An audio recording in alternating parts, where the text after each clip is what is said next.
Pessoal, hoje iremos falar sobre sistemas prediais de águas pluviais. A água da chuva causa danos à durabilidade das construções, à boa aparência das construções. A água da chuva, no entanto, ela deve ser coletada e transportada à rede pública de drenagem pelo trajeto mais curto e ao mesmo tempo possível.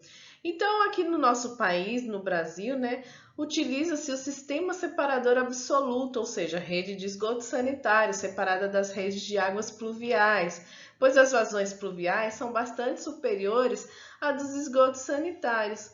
Então, as instalações prediais de águas pluviais devem apresentar estanqueidade, resistência a intempéries, resistência aos esforços, fácil limpeza e desobstrução, a capacidade de evitar riscos de penetração de gases, se esse for o caso. E a aplicação aí da norma brasileira é baseada na 611, e aplique-se a drenagem de águas pluviais em coberturas e demais áreas associadas aos edifícios. Não se aplica a casos onde as vazões de projeto e as características da área visam a utilização de bocas de lobo e galerias. Então, precisamos também entender a terminologia, ou seja, a altura pluviométrica. É o volume de água precipitada em milímetro por unidade de terra, ou é a altura de água de chuva que se acumula após um certo tempo sobre a superfície horizontal e permeável e confinada lateralmente, desconsiderando a evaporação. Então, vocês estão vendo aí na figura, onde tem A igual a 1 metro vezes 1 metro, que é igual a 1 metro quadrado, E aí a gente tem o cálculo do volume de água da chuva, ou seja, a água pluvial. Então, a chuva é igual ao volume, que é igual a área vezes a altura, que dá metros cúbicos. E aqui ao lado, vocês estão vendo, é o pluviômetro, Então, aqui temos o pluviômetro, que aí é a caracterização do que é a medição do índice de água da chuva que cai no local. Então, no pluviômetro, a cada 1 milímetro é igual a 1 litro por metro cúbico.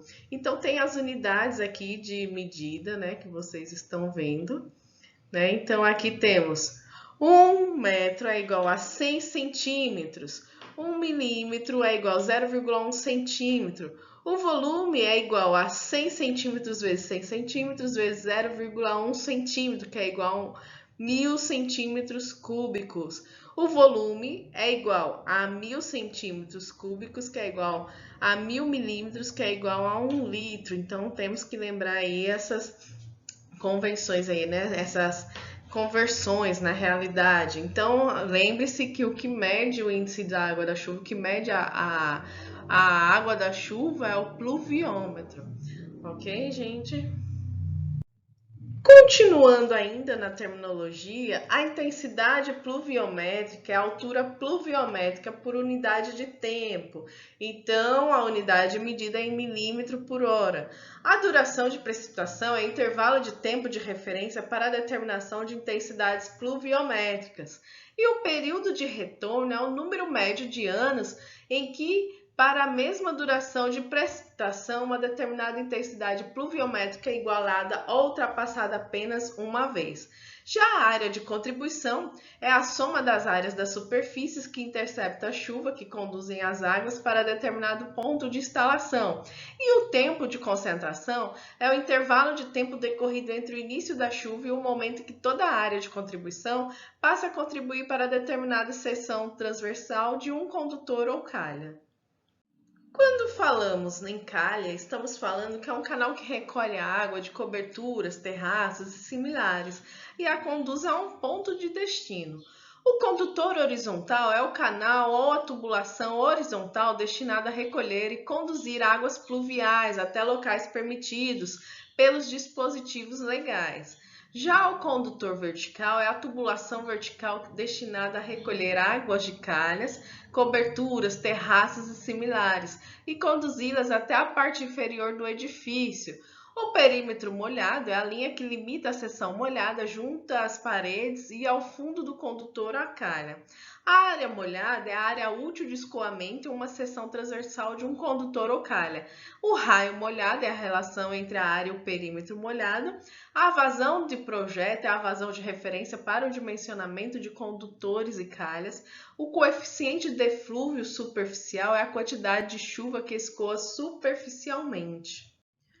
Aqui vocês estão vendo alguns tipos de calhas: a rufo capa pingadeira, a rufo externa, a calha moldura americana, a calha industrial, a calha quadrada, a calha moldura redonda, a calha moldura colonial, a calha platibanda, são alguns exemplos de calhas. Então as calhas de beiral e platibanda devem ser sempre que possível fixadas centralmente sobre a extremidade da cobertura e o mais próximo dessa. A inclinação das calhas de beiral e platibanda deve ser uniforme, com valor mínimo de 0,5%. As calhas de água furtada têm inclinação de acordo com o projeto de cobertura. Quando a saída não estiver colocada em uma extremidade, a vazão de projeto para o dimensionamento das calhas de beiral ou platibanda deve ser aquela correspondente à maior das áreas de contribuição.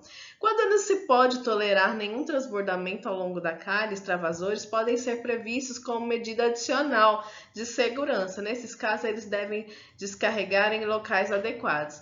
Em calhas de beiral ou platibanda, quando a saída estiver a menos de 4 metros de uma mudança de direção, a vazão de projeto deve ser multiplicada pelos coeficientes conforme a tabela que vocês estão vendo.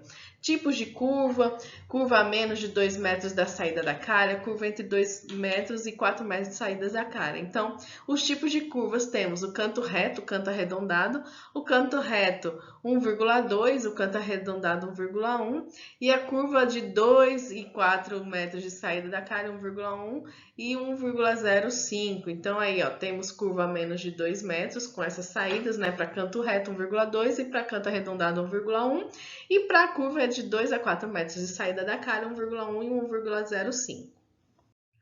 Para o dimensionamento de calhas, temos essa fórmula, né, onde temos a vazão da calha, que é dada em litros por minuto, onde eu tenho o coeficiente K de 60.000, que é o coeficiente para transformar a vazão em metros cúbicos por segundo para litros por minuto, vezes S, que é a área molhada em metros quadrados, vezes, né, a raiz cúbica, né, do raio que temos aí em relação ao raio hidráulico ao quadrado, vezes a raiz de I, que é a declividade da calha em metros por metros, dividido por N. N é o coeficiente de rugosidade.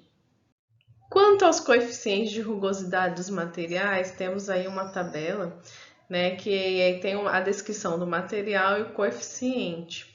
Então, o plástico, fibrocimento, alumínio, aço inoxidável, aço galvanizado, cobre e latão, ele tem um coeficiente de rugosidade 0,011, ferro fundido, concreto alisado, alvenaria revestida 0,012, cerâmica e concreto não analisado 0,013, alvenaria de tijolos não revestida 0,015 e as recomendações da NBR 10.844 a serem observadas e adotadas, temos que o sistema de esgotamento das águas pluviais deve ser completamente separado dos esgotos sanitários, viu, gente? Então, nunca eu posso colocar um sistema de esgotamento sanitário junto com o sistema de águas pluviais. Né? Então, tudo tem que ser separado, obedecido à NBR. Então, deve-se prever o dispositivo de proteção contra o acesso de gás no interior da tubulação de águas pluviais, quando houver risco de penetração destes. Nas junções e nos máximos de 20 e 20 metros, deve haver uma caixa de inspeção.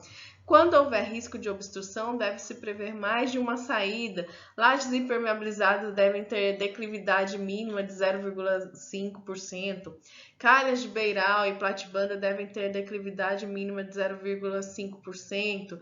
Nos casos aí com extravasamento, não pode ser tolerado. Pode prever extravasores de calha que descarregam em locais adequados. Sempre que possível, utilizar a declividade maior que 0,5% para os condutores horizontais. Para se determinar a intensidade pluviométrica para fins de projeto, deve ser fixada a duração da precipitação e do período do retorno adequado, com base em dados pluviométricos locais. Durante aí a duração da precipitação deve ser fixada em 5 minutos. E o período de retorno, a NBR 10.844, ele fixa os seguintes períodos de retorno, baseados nas características da área a ser drenada. O T, né, que é o período de retorno, T igual a 1 ano para as áreas pavimentadas, onde passamentos possam ser tolerados. T igual a 5 anos para coberturas e ou terraços. T igual a 25 anos para coberturas e áreas onde empoçamentos ou extravasores não possam ser tolerados.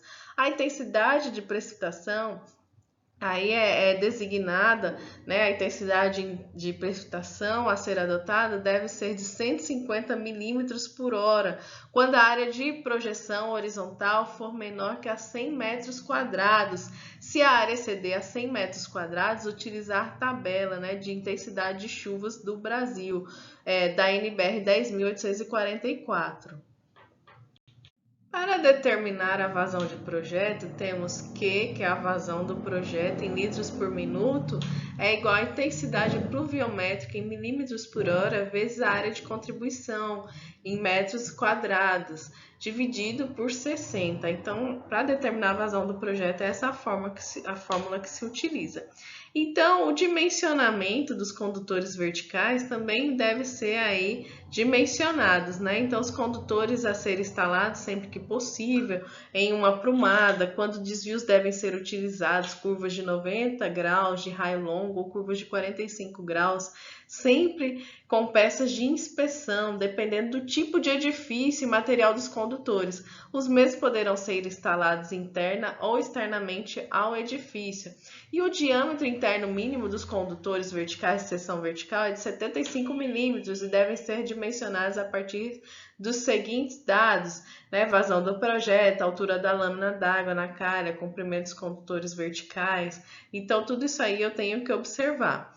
E a partir dos dados deve-se consultar os ábacos, né? Então, os ábacos, a gente consegue verificar, né, os dados. Então, levantar um vertical com Q até interceptar as curvas H e L, por exemplo, correspondente. No caso de não houver curvas dos valores H e L, interpolar entre as curvas existentes. Transportar a intersecção mais alta até o eixo D, deve-se adotar um diâmetro nominal interno superior ou igual ao valor encontrado no ábaco. Então, o ábaco serve muito para ajudar a gente a encontrar esse dimensionamento horizontal e vertical. Utilizando a fórmula de Main-Strake, considerando a altura da lâmina igual, por exemplo, a 2/3 de diâmetro, aí a gente consegue verificar a tabela a seguir. Então, gente, para facilitar a compreensão, né, tem aqui o dimensionamento dos condutores verticais, com as curvas aí consideradas de 90 graus de raio longo ou curvas de 45 graus, onde o diâmetro interno mínimo dos condutores verticais de seção vertical é de 75 milímetros e devem ser dimensionados, né, considerando aí os dados da vazão do projeto em litros por minuto, a altura da lâmina de água na calha em milímetros e o comprimento do condutor vertical em metros. Então, temos aí os ábacos, né, que temos que fazer aí a interpolação deles, né, para saber aí, né, a vazão do projeto em si. E aí os ábacos ajudam a auxiliar nesse dimensionamento dos condutores verticais. Ok, gente? Já para o dimensionamento dos condutores horizontais, é necessária aí, né, a capacidade de condutores de seção circular. Então, obtém-se uma tabela, né, considerando aí a fórmula de Manning, né, então, e a altura da lâmina aí igual a 2/3 do diâmetro, aí tem essa tabela, considerando esses dados. Então, nessa tabela, o diâmetro é determinado a partir da rugosidade da declividade adotada e da vazão necessária, conforme vocês estão vendo aqui. Quanto à caixa de areia, devem ser previstas inspeções nas tubulações aparentes nos seguintes casos, conexões com outra tubulação, mudança de declividade ou direção. A cada trecho de 20 metros nos percursos retilíneos devem ser previstas caixas de areia nas tubulações.